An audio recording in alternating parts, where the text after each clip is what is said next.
अगर आप एक ऐसे स्टूडेंट हैं जिसको मैथ से बहुत ज़्यादा डर लगता है, या फिर मैथ के क्वेश्चन सॉल्व नहीं होते, या फिर आप ये सोच रहे हैं कि आप अपने मैथ के एग्जाम में पास कैसे होंगे, या फिर आप अपने मैथ को स्ट्रॉन्ग कैसे कर सकते हैं, या फिर आप अपने मैथ में अच्छा स्कोर कैसे कर सकते हैं, तो ये वीडियो आपके लिए है। इस वीडियो को देखने के बाद 100% आपके मन से मैथ का डर खत्म हो जाएगा और आपसे क्वेश्चन सॉल्व भी होंगे। वीडियो स्टार्ट करने से पहले मैं आपको ये बता दूं कि अगर आप इस वीडियो को पूरा देखते हैं और जैसे जैसे मैं बताता हूँ वैसे वैसे आप करते हैं तो 100% गारंटी है कि आपके मन से मैथ का डर भाग जाएगा और आपसे क्वेश्चन सॉल्व होना स्टार्ट हो जाएगा।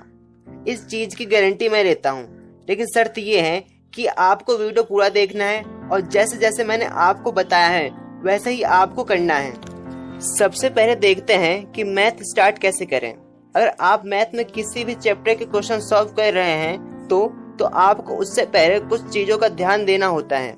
जैसे कि आपको चैप्टर से रिलेटेड आपको थ्योरी पता होना चाहिए, आपको चैप्टर के अंदर का ज्यादा से ज्यादा कंसेप्ट पता होना चाहिए, आपको उस चैप्टर के सारे फॉर्मूले पता होना चाहिए और उन फॉर्मूलों का यूज कैसे करते हैं, कहाँ करते हैं, आपको ये पता होना चाहिए। अगर आप स्टार्टिंग से बस इतना काम कर लेते हैं तो आप देखेंगे कि आपका क्वेश्चन सॉल्व होना स्टार्ट हो जाएगा। इससे ये फायदा होगा कि आप जब भी क्वेश्चन सॉल्व करने बैठेंगे तो आपसे क्वेश्चन सॉल्व होगा और जिससे कि आप डीमोटिवेट नहीं होंगे। मैंने बहुत बच्चों को देखा है कि स्टार्टिंग में क्वेश्चन सॉल्व करने के लिए बैठ जाएंगे, लेकिन ना ही उन्हें उस चैप्टर के फॉर्मूले याद होते हैं और ना ही कंसेप्ट पता होता है, जिससे वे डीमोटिवेट हो जाते हैं और क्वेश्चन सॉल्व करना बंद कर देते हैं। ऐसा एक दिन होता है, फिर दूसरे दिन होता है, तीसरे दिन होता है, चौथे दिन होता है, फिर लगातार ऐसे ही होने लगता है, जिसका नुकसान ये होता है कि वह मैथ से दूर भागने लगते हैं और उन्हें मैथ से बहुत ज्यादा डर लगने लगता है, जिससे कि वो मैथ के क्वेश्चन सॉल्व करना बंद कर देते हैं और मैथ की प्रैक्टिस भी नहीं करते हैं। जिससे क्या होता है ना उनके माइंड में ये कंसेप्ट जाता है कि आपको मैथ सॉल्व करना है, आपको प्रैक्टिस करना है। वो ये चाहते हैं कि एक दिन में मैं मैथ सीख जाए, बट ऐसा नहीं है। अगर आपको मैथ सीखना है तो आपको मैथ को टाइम देना होता है। तो आपको किसी भी चैप्टर के क्वेश्चन सॉल्व करने से पहले आपको चैप्टर के सारे फॉर्मूले, कंसेप्ट और थ्योरी पता होना चाहिए, जिसका फायदा ये होता है कि अगर आपको फॉर्मूले पता है तो आप ये सोच सकते हैं कि कौन सा फॉर्मूला कहाँ यूज होगा। आपको थ्योरी पता है तो आप थ्योरी से अगर कोई प्रूफ वाला क्वेश्चन आता है आप उसको प्रूव कर सकते हैं। अगर आपको कंसेप्ट पता है तो कंसेप्ट से आप उस क्वेश्चन को शॉर्टकट में या फिर कम ही टाइम में कर सकते हैं। तो सबसे पहले आपको ये ध्यान देना है कि आप जब भी किसी भी चैप्टर के क्वेश्चन सॉल्व करें तो आपको फॉर्मूले, कंसेप्ट और थ्योरी, ये तीन चीज आपको पता ही होना चाहिए। ये तीन चीज अगर आपको पता है तो बहुत ज्यादा चांस बन जाता है कि आपसे उस चैप्टर के क्वेश्चन सॉल्व होंगे ही तो होंगे। मैथ में बच्चों को डीमोटिवेट होने की वजह क्या होती है? सबसे मेन रीजन यही होता है कि ना उन्हें फॉर्मूले पता होते हैं, ना ही कंसेप्ट पता होता है और ना ही थ्योरी पता होता है, और तब भी मैथ के क्वेश्चन सॉल्व करने बैठ जाते हैं और जब क्वेश्चन सॉल्व नहीं होते डीमोटिवेट हो जाते हैं और क्वेश्चन को सॉल्व करना बंद कर देते हैं। तो आपको फॉर्मूले, थ्योरी और कंसेप्ट ये आपको ये पता होना ही चाहिए। उसके बाद आपको आपके मैथ के बुक का एग्जाम्पल सॉल्व करना है। इससे ये फायदा होगा कि आप जब भी क्वेश्चन सॉल्व करेंगे और आपसे बाय चांस क्वेश्चन सॉल्व ना हो तो आप एग्जाम्पल का जो सॉल्यूशन आपको दिया हुआ है आप उसका सॉल्यूशन देख सकते हैं। आप ये फाइंड कर सकते हैं कि आपने मिस्टेक कहाँ किया है, आपने फॉर्मूला सही पुट किया है कि नहीं पुट किया है, या फिर आपने कैलकुलेशन में कौन सा मिस्टेक किया है। इससे ये फायदा होता है। अगर आप अपने बुक के या फिर एनसीईआरटी मैथ के एग्जाम्पल सॉल्व करते हैं तो उसका जो सॉल्यूशन होता है वो मेन होता है और आप काफी तक ये देखेंगे कि जो आपका एग्जाम में जो क्वेश्चन आते हैं एग्जाम्पल से भी आ जाते हैं। तो इससे ये फायदा होगा कि आप जब भी एग्जाम्पल सॉल्व करेंगे तो आपके क्वेश्चन की प्रैक्टिस तो होगी और साथ में ये भी चांस होता है कि सेम टू सेम एग्जाम्पल आपके पेपर में आए। और हाँ, आपको किसी भी क्वेश्चन के सॉल्यूशन को याद नहीं करना।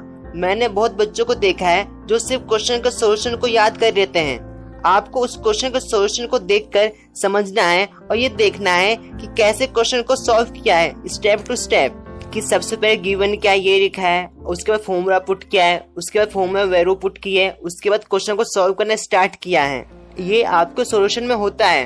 उसके बाद आपको उस क्वेश्चन को सॉल्व करना है बिना आपको सॉल्यूशन देखे, और जब तक सॉल्व करना है जब तक आपका फाइनल आंसर ना आ जाए वो भी एकदम करेक्ट, तब तक आपका आंसर सही ना है तब तक आपको सॉल्व करना है। और ये ध्यान देना कि जो मार्क्स होते हैं मैथ में और स्टेप बाय स्टेप आपको देते हैं। अगर आपने फॉर्मूला लिखा है तो आपका 1 मार्क्स, अगर आपने उसमें वैल्यू पुट कर दिया है तो आपको उसमें 1 मार्क्स देंगे, और साथ में अगर आपने उसको सॉल्व कर दिया है तो आपको 2 मार्क्स या फिर 3 मार्क्स देते हैं। ऐसे आपका जो नंबर होता है मैथ में वो डिसाइड होता है। तो आपको इस बात का फोकस देना है कि आप जब भी क्वेश्चन सॉल्व करें तो स्टेप बाय स्टेप करें, जिससे कि आपका जो चांस होता है मैथ में नंबर कटने का वो बहुत ही ज्यादा कम होगा, और आपके बहुत अच्छे स्कोर आने के चांस बने रहेंगे मैथ में। और हाँ, आप जब भी क्वेश्चन सॉल्व करें तो आपको जो क्वेश्चन में गिवन दिया है आपको सबसे पहले लिखना है, और तब आपको सोचना है कि कौन सा फॉर्मूला इसमें पुट होगा, जिससे कि आप आंसर फाइंड कर सकते हैं। उसके बाद आपको प्रॉपर क्वेश्चन को सॉल्व करने स्टार्ट करना है स्टेप बाय स्टेप, तभी आपका क्या होगा, पूरे मार्क्स मिलते हैं एग्जाम में। और हो सके तो आपको एक फॉर्मूला शीट बनाना है जिसमें सारे चैप्टर के फॉर्मूले लिखे होंगे, और आपको उसे याद करना है, और टाइम टू टाइम उस फॉर्मूले को आपको रिवीजन करना है, और कॉपी में लिख के आपको उस फॉर्मूले की प्रैक्टिस करनी है। अगर आप उस फॉर्मूले को कॉपी में लिख के प्रैक्टिस करते हैं तो आप उस फॉर्मूले को लंबे टाइम तक याद रख पाएंगे। इतना करने के बाद आपको इसके बाद बस आपको क्वेश्चन की प्रैक्टिस करनी है। जितना क्वेश्चन की आप प्रैक्टिस करेंगे आप मैथ में उतना ज़्यादा स्ट्रॉन्ग होते जाएंगे, क्योंकि अगर आप मैथ में क्वेश्चन की प्रैक्टिस नहीं करेंगे तो आपका मैथ उतना ही वीक होगा। आप जितना प्रैक्टिस करेंगे आपका जो कॉन्फिडेंस है वो बढ़ता जाएगा, आप जिससे कि क्या होगा, आप मोटिवेट बने रहेंगे। और अगर आप क्वेश्चन की प्रैक्टिस नहीं करेंगे जिससे कि आपसे बाद में क्वेश्चन सॉल्व होना बंद हो जाएगा, और क्वेश्चन सॉल्व होना बंद हो जाएगा तो आप डिमोटिवेट हो जाएंगे।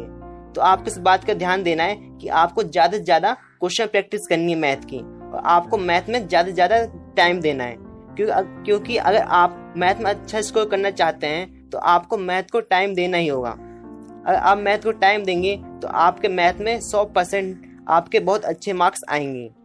तो जैसे कि आप जानते हैं कि मैथ में क्या होता है कि आप फॉर्मूले भूल जाते हैं, या फिर आपको थ्योरी पता नहीं होता है, कंसेप्ट पता नहीं होता। अगर आप इसी चीज की बार बार प्रैक्टिस करते हैं तो आपको बहुत ही ज़्यादा टाइम तक ये थ्योरी, फॉर्मूले और कंसेप्ट पता होगा, जिससे कि आप क्वेश्चन को कम टाइम में अटेंड कर पाएंगे। और अगर आप क्वेश्चन को कम टाइम में अटेंड कर पाएंगे तो आप अपना टाइम बचा पाएंगे, जिससे कि आप जो बाकी हार्ड क्वेश्चन है 5वें मार्क्स के जो कि आपके एग्जाम में आते हैं आप उनको टाइम दे पाएंगे, जिससे कि ये चांस बना रहता है कि आपके कम टाइम में ज़्यादा क्वेश्चन हो जाए और आपके बहुत ज़्यादा नंबर भी आ जाएं। सबसे पहले आपको आपके मैथ के एनसीईआरटी बुक के क्वेश्चन, एग्जाम्पल और एक्सरसाइज सॉल्व करने हैं। अगर आप ये 2 चीज़ सॉल्व कर लेते हैं, एग्जाम्पल और क्वेश्चन, तो आपके ज़्यादा चांस बने होते हैं कि ज़्यादा मार्क्स आपके पेपर में आए, क्योंकि इन्हीं क्वेश्चन को कॉपी पेस्ट कर देते हैं आपके एग्जाम में। तो अगर आप क्वेश्चन और एग्जाम्पल, मतलब कि एक्सरसाइज के क्वेश्चन और एग्जाम्पल सॉल्व करते हैं और आपको ये पता है कि प्रॉपर वे क्या है क्वेश्चन सॉल्व करने का, तो क्या होगा, आपके मार्क्स नहीं कटेंगे। क्योंकि जो मैथ में होता है मार्किंग देते हैं मार्क्स, वो स्टेप बाय स्टेप देते हैं। अगर आपने फॉर्मूला लिखा है तो उसका 1 मार्क्स, वैल्यू पुट किया है तो 2 मार्क्स, और अगर आपने उसको पूरा सॉल्व किया है तो 3 मार्क्स, जिससे कि आपके पूरे 5 मार्क्स हो जाएंगे। तो अगर आप उसके बीच में कोई स्टेप मिस कर देते हैं तो उसके आपके मार्क्स कटते हैं। अगर आपको और भी अच्छे स्कोर करने हैं आपके एग्जाम में तो आपको एमसीक्यू की प्रैक्टिस करनी है, क्योंकि एमसीक्यू आते हैं 1 मार्क्स के। अगर आप एमसीक्यू की ज़्यादा प्रैक्टिस करते हैं तो कम टाइम में आपके मानते हैं कि 15 से 18 एमसीक्यू आते हैं, तो आपको 15 से 18 मार्क्स मिल जाएंगे अगर आपके पूरे सही हैं तो इसके लिए क्या करना है, आपको एमसीक्यू की प्रैक्टिस करनी है। एमसीक्यू बहुत ही ज़्यादा आसान आते हैं। अगर आपने एमसीक्यू की प्रैक्टिस की है तो जिससे फ़ायदा क्या होगा, अगर बाई चांस 2-3 मार्क्स के क्वेश्चन आ जाते हैं तब उसे भी आराम से कर लेंगे, और बाई चांस एमसीक्यू तो आएंगे, अब उसको आसानी से सॉल्व करके कम टाइम में अपने 1 मार्क्स पक्के कर सकते हैं। तो आपको एमसीक्यू की प्रैक्टिस करनी है, और जो 2-3 मार्क्स के क्वेश्चन होते हैं आपको उसकी तो प्रैक्टिस करनी ही है, और जो 5 मार्क्स के क्वेश्चन होते हैं उनकी आपको खूब ज़्यादा प्रैक्टिस करनी होती है। क्योंकि जो 5 मार्क्स के क्वेश्चन होते हैं उनके जो मार्किंग होता है, जो मार्क्स देते हैं स्टेप बाय स्टेप देते हैं, तो आपको उसकी प्रैक्टिस करनी है। अब केस स्टडी वाले क्वेश्चन भी आते हैं तो आपको उसकी भी प्रैक्टिस करनी है कि कैसे क्वेश्चन रीड करते हैं, कैसे समझना है कि आपको क्वेश्चन गिवन क्या क्या दिया हुआ है और आपसे पूछा क्या है। अगर आप बस इतनी ही चीज़ की प्रैक्टिस कर लेते हैं तो गारंटी है कि आपके मैथ में अच्छे स्कोर आएंगे और आपका मैथ बहुत ज़्यादा स्ट्रॉन्ग हो जाएगा।